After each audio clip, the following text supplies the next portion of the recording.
There is a war going on in Asia's wilderness, a battle between those trying to protect tigers and those that are trying to kill them.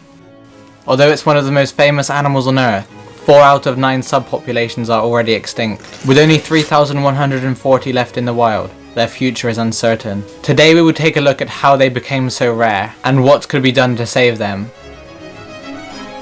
Historically, tigers ranged from Turkey in the west, through Central Asia, the Indian subcontinent, Southeast Asia, Indonesia, China, and Russia's Far East. At the start of the 20th century, there were an estimated 100,000 tigers left in the wild. However, their numbers have rapidly declined due to habitat loss, hunting, and poaching.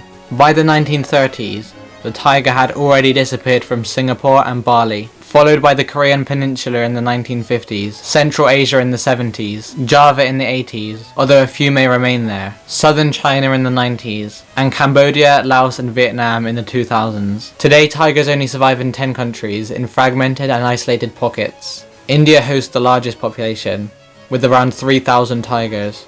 Indonesia and Russia each have about 400 tigers, while the other countries have significantly smaller populations. Pause if you'd like to take a closer look at the map. But what has actually caused their decline? It probably doesn't surprise you that poaching is the main reason.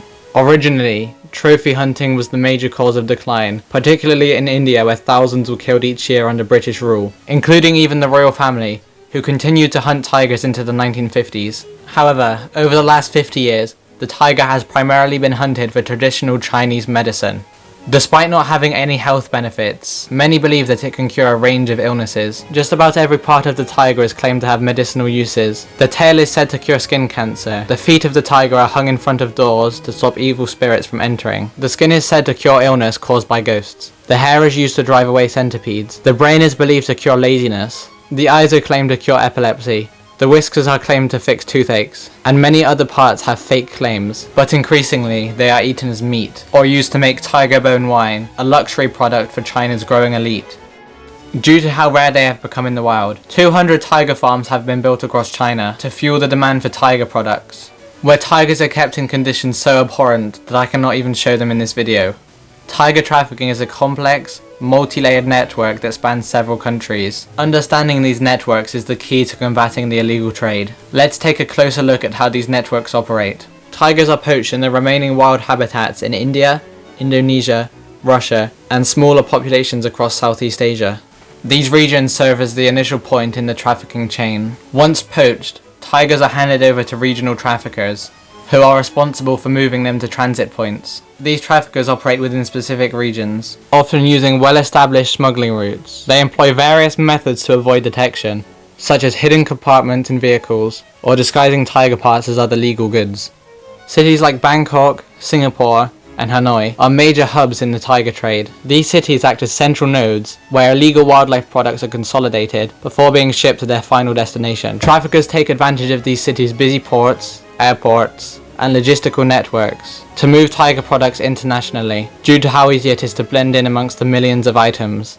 The final destination for trafficked tiger products are mainly in China, but also in Vietnam, Thailand, and other parts of Asia. Here the products are sold to end consumers, including wealthy individuals, collectors, and practitioners of traditional medicine. With increased enforcement in outdoor markets, traffickers have shifted to digital platforms. Illegal wildlife trade is now commonplace on social networks. For example, a single survey found 675 Facebook accounts selling tiger parts, mainly in Vietnam.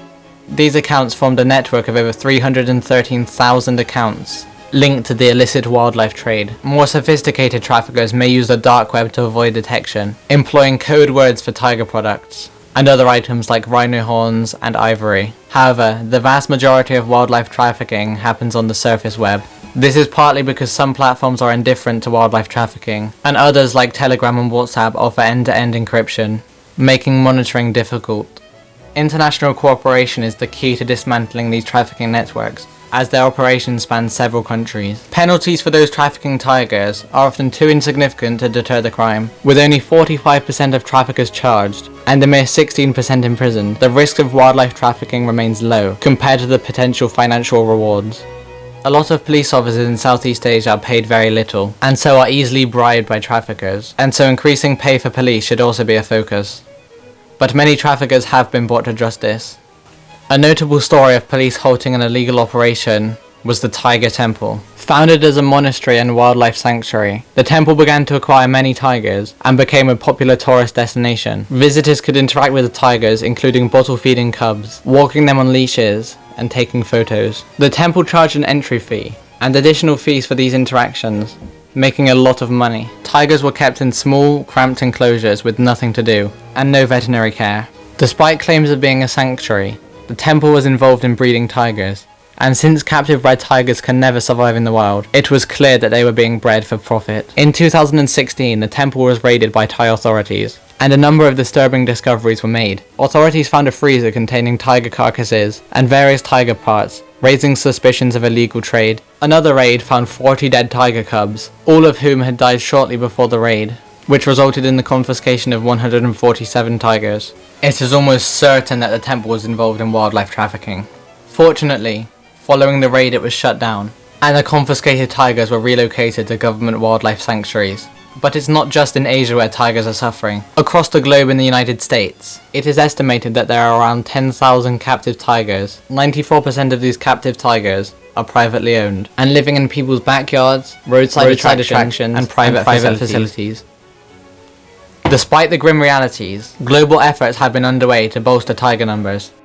In 2010, all tiger range countries came together and aimed to double tiger populations by 2022 to prevent the extinction of the tiger. Now that it's 2024, we can see how each country did. The Indian government claims to have increased the tiger population from 1,706 in 2010 to 3,682 in 2022, but the survey techniques are believed to be flawed, thus overestimating the number of tigers, although there has undoubtedly been a large increase in tiger numbers. Nepal made the most progress and was perhaps the only country to double tiger numbers, going from 121 to 355, an almost tripling of the population. How did they do this, you might ask? They started programs to switch from firewood taken from the forest to other fuels to limit human impact on the forest, deploying anti-poaching units in tiger habitats to allow tigers to travel around the country.